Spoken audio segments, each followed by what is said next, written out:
पद्मभवं वसिष्ठं शक्तिं च तत्पुत्रपराशरं च व्यासं शुकं गौडपदं महन्तं गोविन्दयोगीन्द्रमथस्य शिष्यं श्रीशङ्कराचार्यमथस्य पद्मपादं च हस्तामलकं च शिष्यं सन्तोटकं वारतिकारमन्यात् अस्मद्गुरुन् सन्ततम् आनतोऽस्मि। श्रुतिस्मृतिपुराणानाम् आलयं करुणालयं नमामि भगवत्पादं शङ्करं लोकशङ्करं शङ्करं शङ्कराचार्यं केशवं बादरायणं सूत्रभाष्यकृतौ वन्दे भगवन्तौ पुनः पुनः। ईश्वरो गुरुरात्मेति मूर्तिभेदविभागिने व्योमवद्व्याप्तदेहाय दक्षिणामूर्तये नमः। ओम शांति शांति शांति। ओम नमो नारायण। ज्ञान गंगोत्री की इस प्रवचन की श्रृंखला में आप सभी दर्शकों का, सभी श्रोताओं का हार्दिक अभिनंदन है, हार्दिक अभिवादन है, हार्दिक स्वागत है। आजकल जो हम प्रसंग चला रहे हैं छांदोग्य उपनिषद से, जो कि सामवेद का अंतिम भाग है, उपनिषद छांदोग्य, जिसे वेदांत कहते हैं। तो वेदांत जो है वेद के अंतिम भाग को कहते हैं वेदांत।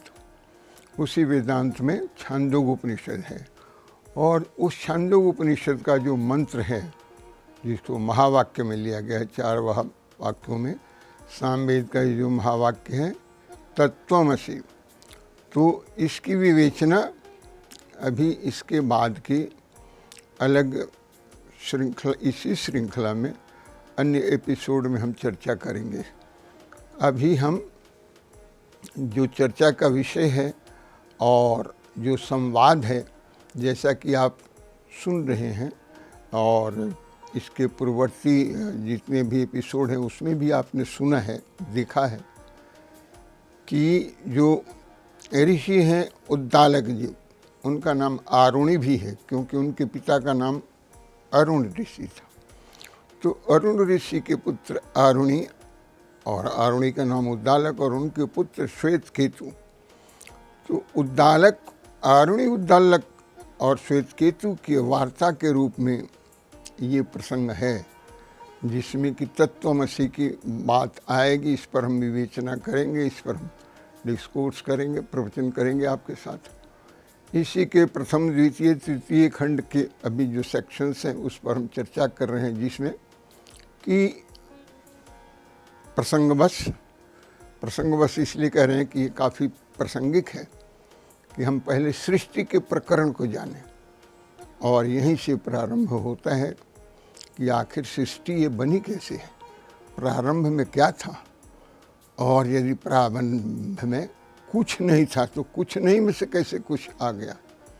इसलिए जो हमारी विचारधारा है, जो हमारी चिंतन शैली है हमारी संस्कृति की, इसमें हम ये मान के और जान के चलते हैं कि सबसे पहले जो था वो टोटल एग्जिस्टेंस था, जिसको हम सत्य कहते हैं, जिसको हम रियलिटी कहते हैं। तो प्रारंभ में सबसे पहले क्या था? सत्य था, और असत कहते हैं अनरियल को। तो जो लोग मानते हैं कि नहीं जी पहले असत था, उनको हम बता देते हैं कि असत से सत्य नहीं निकल सकता है।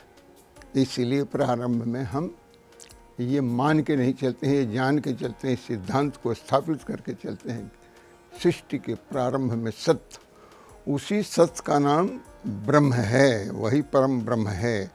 और उसी ने इच्छा की, सो अकामयत बहुत श्यामा, उसने इच्छा की कि मैं बहुत रूप में प्रकट हो जाऊं, और उसी इच्छा के फलस्वरूप हम आज यहाँ हैं। हम आप सब लोग हैं, पूरी दृश्यमान जगत जो है, पूरी सृष्टि है, ये उसी भगवान के, परमात्मा के, परमेश्वर के इच्छा के अधीन है। और उसने किसको अपने अधीनस्थ किया? पहले प्रकृति को अधीनस्थ किया। कई उपनिषदों में आया है कि प्रकृति को अधीनस्थ करके और उसको आदेश देके और अपनी अध्यक्षता में उसने पूरी विश्व ब्रह्मांड का दृश्यमान जगत की रचना की। आज के प्रसंग में हम एक दो बहुत गंभीर बात पर चर्चा करने वाले हैं। जैसे अब तक चर्चा करते आए हैं कि त्रिवृत्तकरण में आए हैं। त्रिवृत्तकरण का अर्थ हुआ थ्री फोल्ड। थ्री फोल्ड का मतलब 3। ये जो डिवाइन फोर्स था, ये ब्रह्म था, सबसे पहले क्या हुआ जी? तो सबसे पहले तेज प्रकट हुआ। प्रकट हुआ किससे? उसी ने बनाया, भगवान ने। और उस तेज से ही जल निकला, और फिर जल के बाद और ईक्षण किया, देखा तो उससे अन्न यानी पृथ्वी। तो ये जो समुच्चय है, ये जो अमलगम है, ये मिलन है, सम्मिलन जो है तेज का, अर्थात अग्नि और तेज और जल, और फिर उसके बाद अन्न यानी पृथ्वी। तो इन तीनों में भगवान स्वयं ऑल थ्रू, इसको त्रिवृत्तकरण कहते हैं, तीनों में प्रवेश किया और तीनों में डिवाइन चार्ज रखा, आविष्ट हो गए। सो तेज में भी आविष्ट हो गया, डिवाइन फोर्स आ गया, और जल में भी डिवाइन फोर्स आ गया, और जल के बाद अन्न और पृथ्वी में आ गया। और जब यहाँ तक सृष्टि हो गई तो फिर योनि होनी चाहिए। कितने प्रकार की होनी चाहिए? 84 लाख योनि जो है उसके प्रकार तो 4 ही हैं। 4 में से 3 मुख्य हैं, जिसको एक को अंडज कहते हैं, एक को दूसरे को हम कहते हैं जरज कहते हैं, और तीसरे को उद्भिज कहते हैं। तो अंडज में वो सारी प्रजाति के जीव आ जाते हैं, जितने पक्षी हैं या जितने कीड़े मकोड़े भी हैं, जो अंडा देते हैं, उसी अंडा से आगे प्रोक्रिएशन बढ़ता है, सृष्टि बढ़ती है एक योनि की। दूसरी योनि जो है जरज और जरायुज, जिसमें हम मनुष्य लोग आते हैं और पशु भी आते हैं, जिनकी उत्पत्ति किसी जेड़ से होती है, किसी की कुक्षी से होती है, और वो कुक्षी से, उस योनि से उसकी डिलीवरेंस होती है, मुक्त होता है, तो उसकी उत्पत्ति होती है। मनुष्य की भी, गाय से, बछड़े की भी, भैंस से, उसके बच्चे के भी, अन्य पशु और कई तरह के अन्य जानवर हैं जिनका जन्म होता है गर्भ से। अब तीसरे प्रकार की ये जो प्रकृति में जो रचना की है भगवान ने, उसमें भी वाइटल एनर्जी है, और उसमें भी तेज है, उसमें भी जल है, अन्न है जो पृथ्वी है। तो उससे क्या किया? जो उद्भिज, उद्भिज यानी जो नीचे से ऊपर की ओर बढ़े, वो उद्भिज है।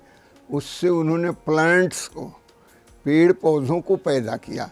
तो प्लांट्स को जब पैदा किया तो उसमें 2 तरह के हो गए, एक वनस्पति और एक औषधि। औषधि आपसे हमने चर्चा में बताया था, औषधि उसको कहते हैं जो पौधा या जो पेड़ एक बार उत्पन्न होके और एक बार ही फल लेके समाप्त हो जाए, उसको औषधि कहते हैं। और जो पेड़ या जो प्लांट या जो पौधा एक बार पुष्पित होके, पल्लवित पुष्पित होके, फलित होके, फल देने के बाद समाप्त ना हो, फिर दूसरे साल भी उसमें पुष्प आ जाए, तीसरे साल भी आ जाए, चौथे साल भी आ जाए, उसको कहते हैं वनस्पति।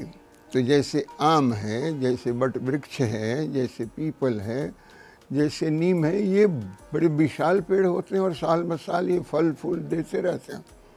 और जैसे अन्न है, धान है, गेहूँ है, चना है, ये सब एक बार फल देके और समाप्त हो जाता। लेकिन ये जो फल देते हैं, जैसे पीपल का है, जैसे बट वृक्ष का है, जैसे आम का, उस सब फल में फिर से उत्पन्न करने की शक्ति होती है उसके बीज में। तो वो बीज फिर फटके और फिर वहाँ से बिना बीज फूटे और फटे उद्भिज की उत्पत्ति नहीं होगी, उत्पत्ति होती है। तो इस तरह से सृष्टि का क्रम चला। उद्भिज का भी एक और श्रेणी हम उसको कहते हैं, जो पसीने से हो जाते हैं, स्वेदज कहते हैं उसको। कुछ मनुष्य के या जानवरों के पसीने से भी कुछ उत्पन्न हो जाते हैं जीव जंतु, जिनको हम स्वेदज कहते हैं।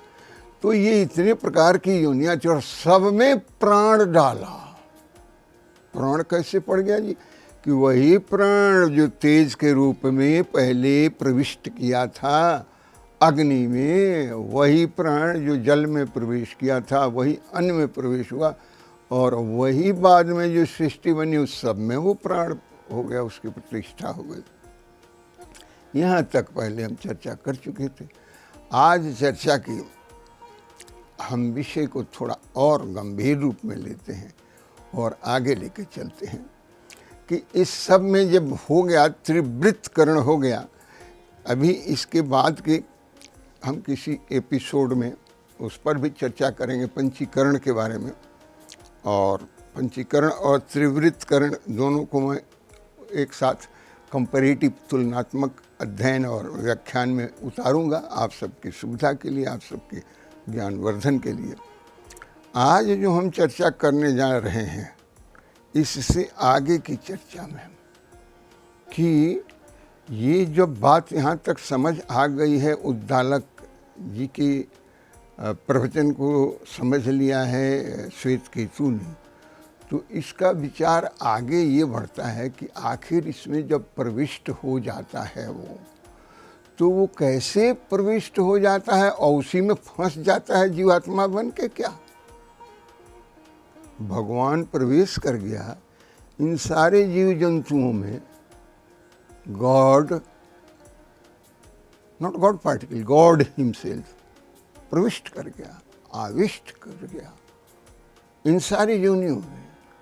तो आत्मा के साथ वो जीव आत्मा बन के उसी में अंदर कैद हो गया, अपने को कैद कर लिया क्या? तो फिर तो वो कैद हो गया, फिर जीव के अंतहीन हो गया, और फिर जीव के मरने पर वो भी मर जाएगा। तो उसकी मृत्यु होगी तो जब भगवान की मृत्यु हो जाएगी तो बचेगा क्या? इस पर चर्चा करेंगे कि किस तरह से वो अपने को आविष्ट और प्रविष्ट करता है इन योनियों में, और उसका जीवात्मा के साथ कैसे संबंध होता है। आज के उस एपिसोड में हम इस पर चर्चा करेंगे कि देखिए, इस भगवान की भगवत्ता तो इसी से है ना कि वो सबके ऊपर सब श्रेष्ठ और परम बन के रहे। ब्रह्म का अर्थ सबसे ऊंचा और परम भी होता है, तो परम ब्रह्म परमेश्वर जो है वो सबसे ऊंचा है, और वो अपने को कभी भी जीवात्मा के साथ कैद में नहीं डाल सकता है। तो जब जीवात्मा के साथ कैद में नहीं डाल सकता है, तो जीवात्मा में वो प्राणिक एनर्जी, वो चैतन्य शक्ति, वो सच्चित आनंद का स्वरूप कहाँ से आएगा? और हम कहते हैं कि वो अंश ही है परमात्मा, हम उसके अंश हैं। तो जब हम अंश हैं तो उसके सारे गुण हमारे में होना चाहिए, चाहिए ही नहीं सारे गुण हमारे में हैं, तो हम परमात्मा नहीं है, लेकिन परमात्मा के अंश होने से परमात्मा से कम भी नहीं है। आप कहेंगे अच्छा, तो फिर ये परमात्मा अंदर जाके सब में अलग अलग में बैठ जाता है, थोड़ा थोड़ा क्या कि एक ही में सब में बैठ जाता है? इस पर चर्चा को थोड़ा और गंभीर करने के लिए हमें और आपको, श्रोता को भी एकाग्रचित होना पड़ेगा, समाहित चित होना पड़ेगा। जितना समाहित चित होकर आप श्रवण करेंगे, आप देखेंगे और आप सुनेंगे, उतनी ही बात आपको समझ में आएगी। इस सृष्टि और सृष्टिकर्ता के विधान में मनुष्य कहाँ है और मनुष्य का दायित्व क्या है। तो मनुष्य का जो दायित्व है, क्या हम उस दायित्व का पालन कर रहे हैं? यदि नहीं कर रहे हैं तो क्यों नहीं कर रहे हैं? क्या हम परमात्मा से दूर भागने का प्रयास कर रहे हैं या परमात्मा का अनुभव करने का प्रयास कर रहे हैं? यदि अनुभव करने का प्रयास कर रहे हैं तो हमें वो सारी चीज़ें करना पड़ेगी जो काम परमात्मा करता है। और परमात्मा के बताए हुए रास्ते पर यदि हम नहीं चलते हैं, ये कि परमात्मा, तो आप कहेंगे कि परमात्मा आकर थोड़े बताएगा, लेकिन परमात्मा का जो ब्रह्म का उच्छ्वास है, जिसको हम वेद कहते हैं, तो वेद को जिन ऋषियों ने मंत्र रहा, ऋषियों मंत्र रहा, जिन मंत्र दृष्टा ऋषियों ने परमात्मा के उस मंत्र का दर्शन किया है, उस मंत्र की क्या शक्ति है और उसका कैसे श्रवण मनन निधिध्यासन करके कैसे हम मुक्त होंगे और परमात्मा तत्व की प्राप्ति होगी, इसकी चर्चा, इस पर विवेचन, इस पर व्याख्या हम इसके बाद के एपिसोड में करेंगे। और आज हम वाणी को अभी इस एपिसोड में यहीं विराम देते हैं। हमने पहले की बात को सहेज लिया है और आ गए हैं, कहाँ तक आ गए हैं जी, कि जीव में कैसे प्रवेश करता है भगवान जीवात्मा बन के। और ये एक नहीं, तीनों जो बताया त्रिविध करण में, तीनों प्रकार की योनियों में जो अंडज है, जो जड़ज है और जो उद्भिज है, उस सब में प्रवेश करता है। जहाँ वो नहीं प्रवेश करेगा वो मर जाएगा। तो बाबा चरित्र बड़ा गड़बड़ हो जाएगा। तो उसने तो बनाया है ये खेल, डिजाइन से बनाया है। तो जो डिजाइन से बने उसको खेल नहीं कहेंगे, ये सृष्टि है, सृजन है, क्रिएशन है। तो let us talk about this beautiful creation in next episode, where I will explain to you the most serious tenets of Vedantic traditions. और आप सबका भी बहुत बहुत धन्यवाद, बहुत बहुत आभार जो आप इसका श्रवण कर रहे हैं। और देखिए, बहुत लोग कहते हैं कि वेदांत का सिद्धांत, उपनिषद का विज्ञान, स्पिरिचुअल साइंस, अध्यात्म विज्ञान, ये जब धीरे धीरे मिटे, ये मिटने का नहीं, ये तो बढ़ेगा। चारों तरफ इसकी स्वीकार्यता हो रही है, एक्सेप्टेबिलिटी बढ़ रही है। इसलिए देयर इज